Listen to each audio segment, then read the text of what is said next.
नमस्कार, ये आकाशवाणी चंडीगढ़ है। अब आप प्रतिका से प्रादेशिक समाचार सुनिए। पहले इस बुलेटिन के मुख्य समाचार। केंद्रीय संसदीय कार्य मंत्री किरेन रिजिजू ने कहा कि विपक्ष संसदीय कार्यवाही में बाधा डालकर नियम और परंपराओं की अवहेलना कर रहा है। राष्ट्रीय परीक्षा एजेंसी में सुधारों की सिफारिश के लिए शिक्षा मंत्रालय की ओर से गठित उच्च स्तरीय विशेषज्ञ समिति ने छात्रों और अभिभावकों से सुझाव मांगे। केंद्र सरकार द्वारा बनाए गए 3 आपराधिक कानून न्याय एवं निष्पक्षता बरकरार रखते हुए समकालीन समाज की जटिलताओं का हल करेंगे। हरियाणा के मुख्यमंत्री नायब सिंह ने पंजाब को बड़ा भाई बताते हुए हरियाणा को पानी देने का आग्रह किया और मुख्यमंत्री श्री हरमंदिर साहिब, भगवान वाल्मीकि तीर्थ स्थल और डेरा राधा स्वामी में नतमस्तक हुए। अब समाचार विस्तार से। केंद्रीय संसदीय कार्य मंत्री किरेन रिजिजू ने विपक्ष के आचरण की निंदा करते हुए कहा कि वे संसदीय कार्यवाही में बाधा डालकर नियमों और परंपराओं की अवहेलना कर रहे हैं। संसद से बाहर मीडिया से उन्होंने कहा कि सरकार हर मुद्दे पर चर्चा के लिए तैयार है, लेकिन विपक्ष को सदन के नियमों का पालन करना होगा। इससे पहले विपक्ष ने नीट परीक्षा मुद्दे पर दोनों सदनों की कार्यवाही बाधित की थी। इस बीच कांग्रेस नेता केसी वेणुगोपाल ने कहा कि नीट परीक्षा का मुद्दा सबसे महत्वपूर्ण मुद्दा है, क्योंकि हजारों विद्यार्थी और उनके अभिभावक चिंतित हैं। उन्होंने कहा कि इस मुद्दे पर चर्चा के लिए 1 दिन का पूरा समय चाहिए, लेकिन सरकार इसके लिए तैयार नहीं है। उल्लेखनीय है कि आज लोकसभा में मेडिकल स्नातक प्रवेश परीक्षा नीट मुद्दे पर चर्चा को लेकर विपक्षी दलों के विरोध के बीच सदन की कार्यवाही दिन भर के लिए स्थगित कर दी गई।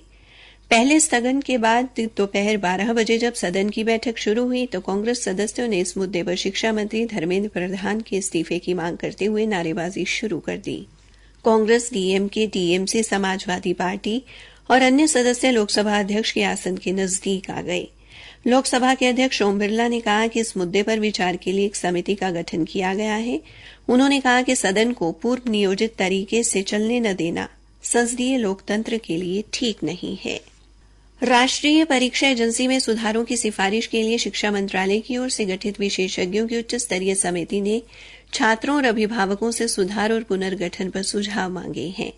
समिति का नेतृत्व इसरो के पूर्व अध्यक्ष डॉ के राधाकृष्णन कर रहे हैं। समिति माईगॉव वेबसाइट के माध्यम से 7 जुलाई तक सुझाव और प्रतिक्रियाएं स्वीकार करेगी। समिति को 2 महीने के भीतर शिक्षा मंत्रालय को अपनी रिपोर्ट सौंपने के लिए कहा गया है, जिसमें परीक्षा प्रक्रिया और डेटा सुरक्षा प्रणाली में सुधार तथा राष्ट्रीय परीक्षा एजेंसी की संरचना और कार्यशैली पर सिफारिशें की जाएंगी। केंद्र सरकार द्वारा बनाए गए 3 आपराधिक कानून देश भर में 1 जुलाई से लागू होंगे। नए कानून लागू होते ही भारतीय दंड संहिता 1860 की जगह भारतीय न्याय संहिता 2023 और भारतीय दंड प्रक्रिया संहिता 1973 की जगह भारतीय नागरिक सुरक्षा संहिता 2023 ले लेगी। इसी तरह भारतीय साक्ष्य अधिनियम 2023 भारतीय साक्ष्य अधिनियम 1872 को प्रतिस्थापित करेगा।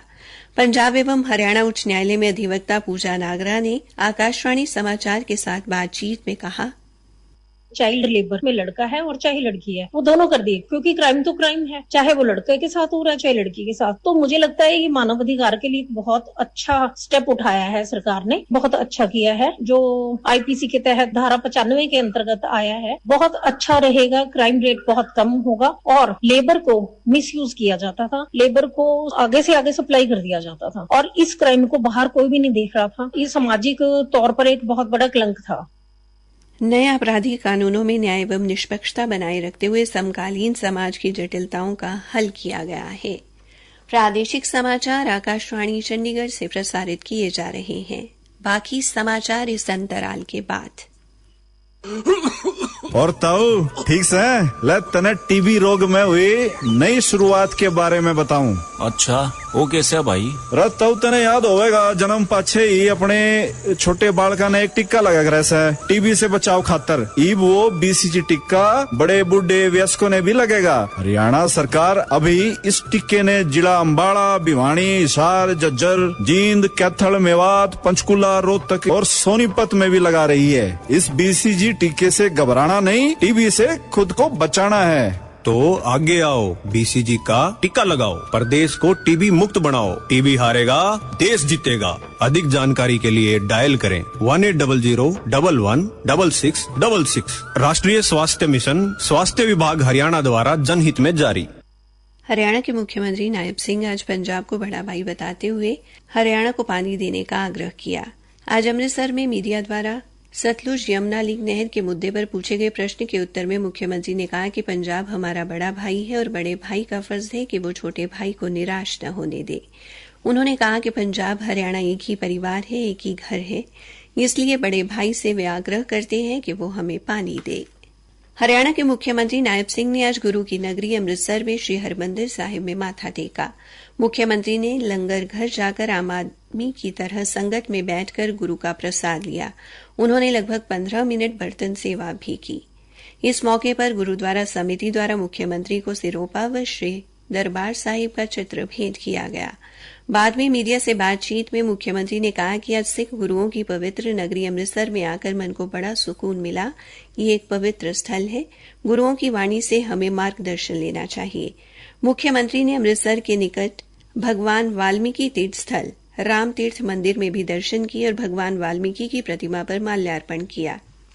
उन्होंने कहा कि भगवान वाल्मीकि की ये तपोभूमि है। मां सीता ने यहां लवकुश को शिक्षा दी थी। पवित्र ग्रंथ रामायण की रचना भगवान वाल्मीकि ने की थी। उन्होंने कहा कि देश के कोने कोने से लोग यहां शीश नवाते हैं और भगवान वाल्मीकि का आशीर्वाद लेते हैं। मंदिर समिति की ओर से मुख्यमंत्री को सिरोपा और भगवान वाल्मीकि जी का चित्र भेंट किया गया। हरियाणा के मुख्यमंत्री नायब सिंह ने आज राधा स्वामी सत्संग ब्यास के डेरा प्रमुख बाबा गुरविंदर सिंह से शिष्टाचार भेंट की। मुख्यमंत्री बनने के बाद नायब सिंह पहली बार डेरा प्रमुख से मिले। मुख्यमंत्री ने सामाजिक सरोकार के लिए डेरा की ओर से चलाई जा रही मुहिम के बारे में भी जाना। साथ ही उन्होंने डेरा प्रमुख से हरियाणा के लोगों के हित के लिए सरकार के साथ मिलकर कार्य करने के लिए भी मार्गदर्शन मांगा। इस अवसर पर परिवहन राज्य मंत्री असीम गोयल भी उपस्थित रहे। प्रधानमंत्री नरेंद्र मोदी परसों सुबह 11 बजे आकाशवाणी पर मन की बात कार्यक्रम में देश विदेश के लोगों के साथ अपने विचार साझा करेंगे। इस मासिक कार्यक्रम की 111वीं कड़ी होगी। श्री नरेंद्र मोदी के लगातार तीसरी बार प्रधानमंत्री पद संभालने के बाद मन की बात का यह पहला कार्यक्रम होगा। इसे आकाशवाणी के समूचे नेटवर्क, आकाशवाणी समाचार की वेबसाइट और मोबाइल ऐप पर प्रसारित किया जाएगा। आकाशवाणी समाचार, दूरदर्शन समाचार, प्रधानमंत्री कार्यालय, सूचना एवं प्रसारण मंत्रालय के यूट्यूब चैनलों पर भी इस कार्यक्रम का सीधा प्रसारण किया जाएगा। आकाशवाणी पर हिंदी प्रसारण के तुरंत बाद यह कार्यक्रम क्षेत्रीय भाषाओं में भी प्रसारित किया जाएगा। केंद्रीय गृह मंत्री अमित शाह कल पंचकुला के ताऊ देवीलाल स्टेडियम में भारतीय जनता पार्टी की विस्तारित कार्य समिति की बैठक में भाग लेंगे। प्रदेश सह मीडिया प्रभारी डॉ संजय शर्मा ने बताया कि हरियाणा के सह प्रभारी बिप्लब कुमार देव व मुख्यमंत्री नायब सिंह सहित कई वरिष्ठ नेता और लगभग 500 कार्यकर्ता इस बैठक में हिस्सा लेंगे।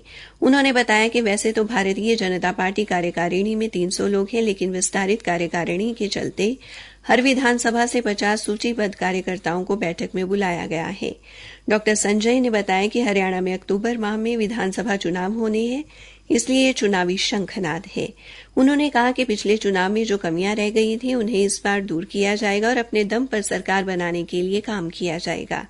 मीडिया प्रभारी ने कहा कि कार्यकारिणी में रखे जाने वाले प्रस्ताव विषय वस्तु पर चर्चा की जाएगी और सभी कार्यकर्ताओं को 100 दिन का कैलेंडर तैयार करके दिया जाएगा। अब एक अच्छी खबर। चंडीगढ़ के सेक्टर 19 स्थित पुलिस थाने में तैनात सीनियर कांस्टेबल रामसरण व कांस्टेबल अनिल को गश्त के दौरान सड़क पर गिरा एक बटुआ मिला, जिसमें 11,000 रुपए व अन्य जरूरी दस्तावेज थे।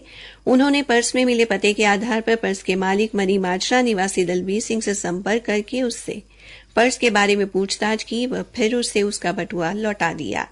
आमजन द्वारा पुलिसकर्मियों के इस नेक कार्य की सराहना की जा रही है। अंत में मुख्य समाचार एक बार फिर।